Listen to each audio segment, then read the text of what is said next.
Let's get it. Turn it up. You are now tuned into the Hustle Ninjas podcast. All right.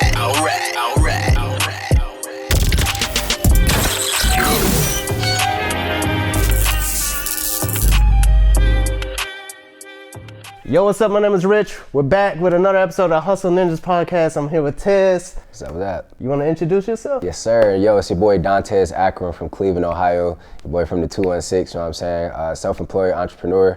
You know, I've been rocking out for 3 years now. I'm also a father, so I take a lot of pride in that, and I'm just thankful to be here, bro, for real. That's what's up, man. So I see you got a clothing brand, but more importantly, man, I was checking out your YouTube, and it says you sold 100 grand worth of do-rags. Yeah, man. Bro, you gotta let me know about that. Yeah, so I actually started off at a beauty supply store locally. You know, I did various jobs because my daughter was just born. I had a kid at 18, so it was like, you know, how am I gonna make ends meet? You know what I'm saying? So I was like selling cars on the side, and then I started off selling cable. So I was like, yo, I gotta sell something. That's the only way you're gonna be able to build your money up. And that's through flipping things. So as a kid, I used to sell shoes, candy, waters, Gatorades, everything you could sell. And once I started like getting into the do-rag / hair wave, I was like, I actually lived in Egypt for 4 years. So it was a beauty supply store that was like 5 minutes away. And the person who owned it just so happened to speak Arabic, and I spoke Arabic. Right. Yeah, so I was like, you know, speaking to him in Arabic, and he's like, you know, I wouldn't have thought that you would understand my language. And I was like, yeah, I lived in Egypt. And he was like, yo, like, I know you buy do-rags from here because I was buying them often then. And he was like, I'll give you a discount. You know, you can buy it from $3 and, you know, do what you want to do with it. So that's when I started loading up. And basically how I got out there, I was like buying a whole bunch of do-rags, and then I was taking all the do-rags and posting on my Instagram. And I would tell people like, yo, I could pull up on you wherever you at, whenever time of the day, you know, I'm there. And I would sell my do-rags for $5, and then I would charge people anywhere from $5 to $20 just to pull up. Now I had people like, yo, why would somebody pay $20 to get some do-rags dropped off? It was more so like people were paying for not only quality things, but they also wanted to pay for it for me. And it's kind of like I sold myself through my videos and through my content on Instagram. And after that, that's how I jumped into getting into e-commerce. I watched this guy named Sebastian on YouTube. And he was like, how many sales can I get throughout this entire video? And it was like, cha-ching, cha-ching. I'm like, how can I get that noise? Like, I like that noise. And that's when I was like, yo, I got to figure out a way to separate myself from delivering things, because Cleveland isn't the best place to just be delivering or doing anything in person. So that's when I figured out like, all right, e-commerce, like I figured it out. I'm like, all right, this dude's talking about e-commerce. I started Googling it, and I'm like, oh, it's just a process of selling stuff online. All right, cool. Let me go make a Shopify. And then I watched it was like a 4-hour long video, and I stayed up for about 12 hours, literally just going back and forth, pausing the video on my phone, because I didn't own a laptop. So I was like pausing the video on my phone, go back and do the same edit they did, and then go back to the video. And then it was just like for 12 hours straight. And that's how I built my first website. And then after that, I pushed all my clientele to my website. And after that, it started just going crazy. So the first website was for the do-rags? First website was for the do-rags. Prior to that, I had no website experience, no design experience. I would definitely say I wasn't super creative back then either. So it was more so like, I'm just taking my side hustle and I'm trying to legalize it into a business. And I would have never thought I would have made, you know, 100,000 off of selling do-rags. So. That's dope, bro. Yeah. So was the 100 grand, that was all online? None of that was from like? All online, yeah. Everything else in person, I didn't even like care to, you know, tell people my number of how much I was making in person, but I was averaging anywhere from like $200, $300 a day just delivering do-rags. And I was like, yo, I would wake up at 8 in the morning. I would have people DM me at 8. And then it would be people the night before that I would have to push them into the next day. So it was literally like traffic. And kind of like my secret of how I was doing it, every time I, you know, got to a person when I was delivering it, I would tell them like, yo, you know, I greatly appreciate you for taking some time out of your day to, you know, cop some of this for me. I know you can go to any beauty supply store or whatever. But if you can you just post this on your story? It's free. It's going to take you less than 3 seconds, and it'll help me a lot. And after that, you know, when you drive and you go out your way to do things for people, they're more than willing to do it for you. So that's how I was able to get between 1 to 5 referrals every time I dropped something off. So it became like a system. And that was my pitch, and just going through sales, that taught me a lot about pitching people and knowing like body language and things like that. So I'm grateful I learned it. That's incredible, bro. Yeah, all right, so at what switch did you get into the clothing brand? Well, I see you making a huge impact. Yeah, man. So I jumped into the clothing brand once I started realizing I need more streams of income. Yeah. And I always told myself, like, you know, I love dressing, but I never thought to myself that I would be, you know, owner of a clothing brand. Like, it was never something across my mind. Until like I just started saying like one love, and because I had a daughter, so I'm like, that's my one love. Like I love her so much, and I was saying it. If you look back on my Instagram, I was saying it, you know, a year and a half before I even started the brand. And I was like, yo, I need to create something that she can have ownership of. So now she owns 50% of this brand. And really it was just family photo shoots and the meaning of the brand, you know, the logos and everything, it kind of just all meshed together. And I just really started scaling with the clothing brand. And once I hit like, I think $250,000 with just the clothing brand after about, I think it was like 16, 17 months, I went online, I'm like, yo, like, who wants to learn how to build a clothing brand? It was so much feedback because people seeing my ads and things like that. And I was like, yo, like I should just do it. And I made a course, and then it ended up being the #1 clothing brand course. You know, now we're here. And now everybody kind of knows me as like the dude with the clothing brand, or the dude who I could keep seeing on my ads. I can't stop seeing them. So it's been a beautiful journey though. Yeah, I've seen your ads way back. I don't even remember when, bro. I seen you post, I think it was like, I called his money bags or something like that. Yeah, it was profit like boxes. Yeah, profit boxes. Yeah, man. There's a whole bunch of those boxes. I'm like, I think I started following you back then. Yeah, bro. But all right, so you had no website skills whenever you did the do-rag. Did you have any design skills when it came to building your clothing brand? Zero. So basically what I did was I had my friend Mo, shout out to Mo. He's been my designer for almost 3 years now. And you know, for me, I really wasn't a super creative person, but I was the person to come up with the ideas and then dish it off to my designers. So with him being my only designer, I'm like, yo, like I really want to make this brand pop. Like I need different like creative ideas. So I would give him ideas, and then he would literally like go create, like kind of take my idea and bring it to life. And then I would have him make tweaks to make it kind of look how I want it to look. Yeah. And we built the relationship since then. He's been rocking with me for 3 years. He's done everything with my do-rag brand, the logos for my clothing brand, like even with my new brand, Pure One, you know, my next clothing brand, it's kind of like he's been doing everything. So, that's fire. Yeah. All right, so what was the difference? Like you had the do-rag, you know, yeah, it was kind of easier for you to market that. You was pulling up on people, but then whenever it came to the clothing brand, like how did you market that?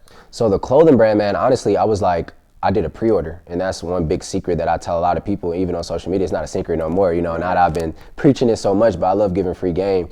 But, you know, with the pre-order, I did a 72-hour pre-order. So I was like, yo, let me get these samples first. You know, my family was already asking for, you know, the items because I had already bought myself some. So I'm like, all right, cool. I'm gonna just buy the whole family some. So I bought my entire family samples. It costed me a lot of money, but I'm like, yo, I'd rather them have the samples to be able to rock it and support me than just not having them have it at all.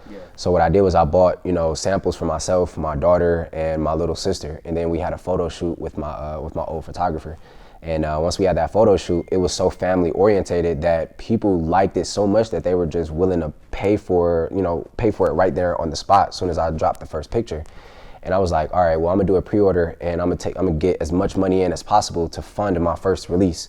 And in that 72-hour pre-order, we did $10,000. So it's crazy. We did 72 orders in 72 hours, and it came out to $10,000. And yeah, it was like I used that money. Not only did I buy everything for those orders to get completed and shipped out and fulfilled, but I also took the rest of the money. I took all of it and I reinvested it all into the brand. So I bought even more of everything that I already bought initially, and then I just kept flipping from there. Did you have any struggles with the pre-order whenever you took the money and then you had to fulfill the orders? Was there like any struggles with like getting it produced in time, to shipping it? Nah, so one thing that I did was I actually told people like, you know, it's gonna take me 4 to 6 weeks to get the items to you, but my supplier was telling me 25 days. So I got it early actually before the 25-day mark, and then when I shipped everything out quick, I had so many people like, yo, this is the best service ever. You know, I got it prior, or I got it faster than when he told me I was gonna get it. And that was my way of building that referral customer base. And that's why I have such a strong referral base now. Right. All right, so when it comes to clone brand, I always see, you know, in your ads, you always talk about this too. When it comes to fulfillment, you like to use 3PL. Yeah. You want to let the people know what that is? Yeah, so 3PL is basically just using a fulfillment center to basically do everything for you. So basically from holding the inventory to fulfilling it to making sure, you know, I even had them doing my customer service and social media. So at one point, you know, I was fully automated. Like I didn't have to do anything until, you know, there's certain things you have to realize. And these are the things that most people don't tell y'all, especially when you're on YouTube. There's a lot of people pitching things to you, but they never tell you the downsides of things. And that's, what if they don't get the orders out in time? Right. What if there's something backed up? And then when you're working with 3PL companies as well, they manage other businesses. So if somebody else's business gets, you know, cluttered up, then now they have to pause from yours. And that's when I started thinking to myself, like, would I rather just build my own team and, you know, pay my team and create my own culture around my brand and make sure things are getting done, and I show up every single day and things like that. So it's kind of like me bouncing back and forth now.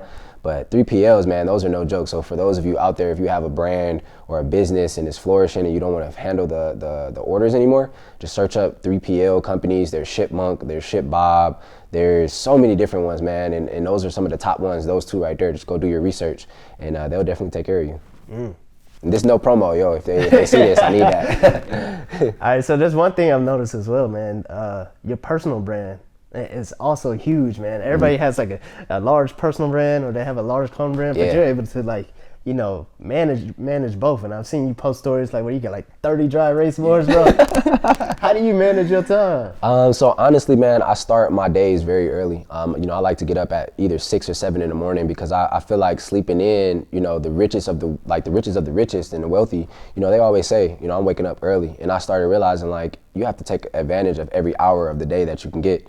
So when it comes to managing my time, I never like leaving my brain cluttered either. So that's why I have all those whiteboards. I write down every single idea. Sometimes I'll put it in my notes in my phone. So now I have notes from back in 2018 and there's ideas that I didn't even execute on. So now it's like new stuff that nobody knows about that I wanted to do, but the 2018 me wanted to do it but never got a chance. So now that I have the money and the, you know, the experience now, I can go, you know, take those ideas and then go bring them to life. And then people are like, yo, like, where'd this come from? I'm like, yo, I've been plotting on this for 4 or 5 years now. Like, you know, I've been at it. That's amazing. Yeah, man. I gotta say one thing, man. You're really driven, man. And I think you're only 22, 23? 23, yeah. 23? Just turned 23. Man. So how you so disciplined? Really, man, honestly, it came down to like when I had a kid at 18. Okay. Everything just kind of turned around for me. Like I got kicked out of my mom's house, so I was literally homeless. I was staying with my daughter's mom, her mom, you know, sleeping on the floor. And that's why I tell people all the time, like, you know, people will see certain things on social media, but they never know what's actually going on. Right. And, you know, I was sleeping on couch cushions. My daughter's mom, when she was pregnant, she was sleeping on a twin size bed. And we were both on the floor in the living room. And I was just like, man, one day I swear to God, I'm gonna get out of this. Like I promise I'm gonna make everything right. And you know, where I come from, you know, not a lot of people become successful or even make it past 18, 21. So for me, I'm like, I just gotta do it strategically. And that's when I started understanding like, if I don't discipline myself now, when I turn 30 or 40, I'm not gonna wanna be disciplined. I'm not gonna know how to go be disciplined. So I might as well start early and then just compound it over time so I get even better. So now, you know, I've been doing this 3-4 years now and people are like, yo, you're so disciplined. I'm like, yo, I've just been sticking to the strategy. Like, you know, I wrote my script out and I'm like, yo, this is what I'm gonna do, and I stuck to it. So now you just, a couple years later, you stick to your script, you know, you can change your life if you really stick to it. That's amazing, man. Yeah. I ain't got no words. So how long was that switch though from that happening? Was the do-rag the first like transition into like growing? Yeah, it was literally the very first thing that I did. You know, I was in Sam's Club and I had a little kiosk, and basically what I would do is I would basically, you know, pitch every single person that walked into Sam's Club. And I'm like, hey, you know, I offer these energy providers or direct TV. And what that taught me was how to take a lot of no's to the face and how to also understand that humans are humans. Certain days, you know, you may have a terrible day and my day may be going great and you may not just want to talk to me, like you just don't want to talk to me, period. And, you know, you walk up to somebody and they're already upset, and I learned how to understand that. Sometimes you just can't control everything. And so I was just pitching things in Sam's Club, learning how to take no's to the face, learning how to take people's attitudes, and learning how to react to other people's reactions, and learning how to read people. And once I did all that, man, I just was like, yo, I got to create something on the side now. And that's when I started doing the do-rags. And I didn't think like, you know, the profit for me, it was like, all right, I'm buying 10 do-rags for $30. You know, I'm gonna make, you know, $34 profit. I'm gonna take all this money. I'm gonna redo everything over again. And I just kept thinking like, all right, it's just a flip. It's just a flip. I never thought anything more of it. It was just like a side hustle. And when I turned that side hustle into a business, that's why I was like, all right, now I have to be an actual business owner. Now let me go look up, how do you even be a business owner? What is a real business owner? How do they act? How do they run their business? And that's when I started looking at the top corporations, top companies in the world. And I'm like, yo, like Bill Gates he's not lazy. You know what I'm saying? He's not letting people do anything on the clock while he's paying them. You know what I mean? So I was like, I got to do the same things. Yeah. So when did you take the jump from, you know, your job to like, I'm gonna do do-rags? So actually, this is a crazy story, man. I was selling cars and my do-rag brand had been online now. So now that I was selling cars, I was doing the do-rags on the side, and I was making anywhere from like, I would say like 3,000 to 8,000 a month. And then in profit in that, it was probably like realistically anywhere from like $1,200 to like $4,000 a month. So I was like, that was still enough to pay for my bills. But you know, at that time, I didn't have to pay for bills. I was sleeping on the floor. So it was like, as long as I contribute to whatever bills they had, it was like a couple $100s. I could stack everything else. So I was literally stacking all of my money. And basically when that transition came, it was kind of like, you gotta be, you know, in love with yourself to look at a side hustle and be able to say, this business could be a legitimate business if I push it, like only if I do it. And nobody's gonna understand your vision better than you. So I was like, yo, when I put 2 feet in, I wanna make sure that I make this exactly what I want it to be. And, you know, going through that transition and learning business and everything like that, it just really, it taught me so much, man. I'm so grateful. Like, I'm grateful for life. I know Gary Vee talks about it a lot, but I'm grateful for everything, yo. No, that's true, man. I mean, it's hard too, because like finding that balance whenever you first starting off and making that jump, especially whenever you got a little one. Oh, bro. That's what I've been telling people. You gotta have some kind of purpose, though. You have to. That's my why. You know, having a kid at 18, sleeping on the floor, remembering those days. You know, even, you know, I think a lot of people really love on social media when they ask me like, how do I grow my brand? It's all about storyline. Yeah. You know, you look back all the way at my Instagram, you know, to the bottom, you may see me playing basketball, and I was, you know, 19, 18. I didn't have a kid yet, 17. You know what I mean? And you know, people love to see the progress, and they love to see the story of like how you got from here to here. And one thing I didn't notice I was doing until like a couple days ago, I was just like sitting down, like I really documented everything. Yeah. Like I took pictures and videos, and who would ever thought to take a picture of me sleeping on the floor? Yeah. You know, who would have ever wanted to see that? But at the time, that was how I made things work. And it was just kind of like, you know, I took my life and I made it my own story, and I understood my story, and now I understand my purpose in life. So now it's just kind of like my why, which is my daughter, turned into me figuring out my purpose. And that's why, you know, having a kid young, it can change everything for you if you take advantage of it though. Man. Yeah, I had my kid probably just now when you turned 23. That was my first kid. But now he's 8, he's 9.